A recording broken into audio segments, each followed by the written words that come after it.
0.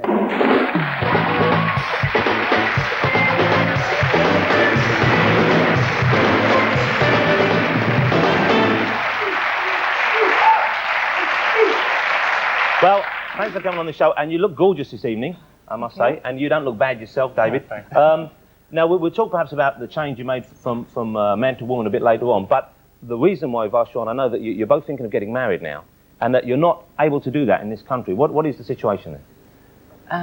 Well, we're not actually able to get here because married here because I'm still technically legally a man.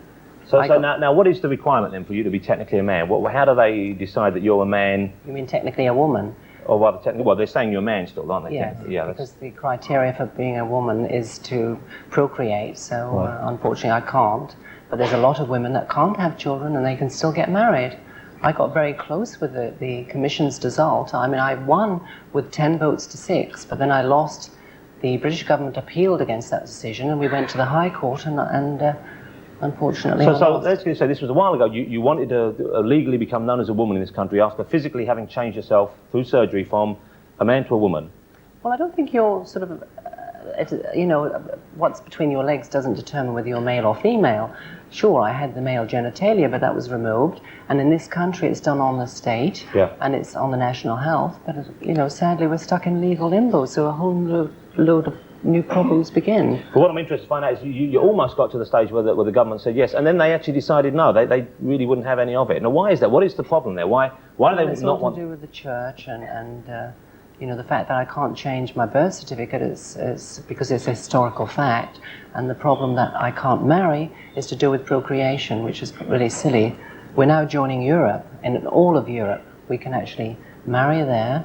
But it was nice to have the choice to marry here. Do you think that when we do in '92, when we do become a fully fledged member of the European community, that the law will change here? Will then be well, I'm hoping to, yes. I mean, I'm hoping to sort of get a pressure group together and have another go. But I mean, it's quite crazy, really, that we're helped. And then we're stuck in legal limbo. I break the law every day. I use the women's toilet. I mean, it was crazy if I used the men's. Well, that's something we have in common already, you see there. So you mean by actually using the women's toilet, even though you no longer have male equipment, so you would probably be considered out of place in the men's toilet, that's illegal?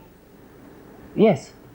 Yes, because I'm still classified as a man. It does seem kind of crazy. Yes, if I commit a crime, I get sent to a man's prison. I can't marry anybody. I mean, I could technically marry a female, but I couldn't consummate the marriage. I can consummate a marriage with a man, but it would be null and void, as with my previous marriage. Now let me ask you, David. How did the two of you meet? And did you know about Caroline's past? Did you know of her as TULA before you'd met?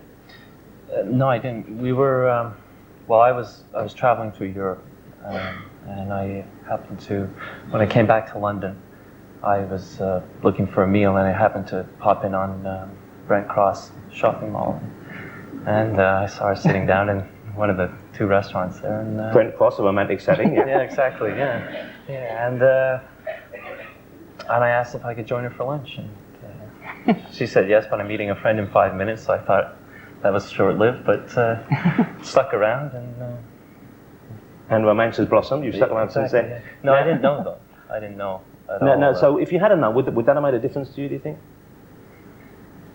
Probably not. No, I was shocked when I didn't know who she was, and she was a bit suspicious that I may know. And she told me to get her book, My Story, and I went out and got it and read it, and fell down, and because I was quite ignorant on what transsexuals were about. I knew about the operations, I knew what they did, but I think we all have a rough working idea of what this goes on. Yeah. In layman's terms. Yeah, that's right. Yeah, we didn't all fall asleep in sex ed, but you know, I didn't know about the chromosomes or the hormonal imbalance. So that was once I'd understood that, then I mean, when I saw her, I knew she was the most beautiful woman. Yeah, well, that's an interesting point, because I read through the book as well, and there's talk that you actually had 2 X's and 1 Y chromosome. 3 X's. 3 X's, even better. 4 X's and you'd be a lager, of course. And you do, I've encountered people before who are transsexuals, and you actually do strike me as much more of a woman than a man who's just changed up. But let me ask you, if you're thinking of getting married, what about aspects of the relationship, for example, children? Presumably you're not physically capable of having children. No. And is that something that you would like? Is that something that... Oh, certainly, yeah. We've talked it over with her sister Pam, to be a surrogate mother. I'd like that because I'm going to be the same genes in there. So Pam said she would, and if we can get 2 out of her, that'd be great. That'd be marvellous. And one final thing, I mean, obviously, I wish you well in your quest to get married in this country, but I believe there's talk of a film of your life story. Sure. Which will be fascinating. How advanced is that, and do you have any idea who would be playing you? Well, actually, I'd love someone like Brooke Shields, because I think she's quite androgynous looking, so hopefully if someone like Brooke Shields would play it, would be great. But, Brooke needs the work, of course, so there you go. Well, listen, once again, good luck, and I hope things work out okay for you. Thanks for coming on the show. Caroline and David, ladies and gentlemen. Thank you so much.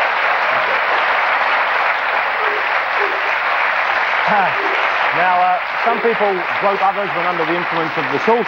Others take up the pen and write some blinding prose. Never worked for me. I once drank 17 pints of lager and an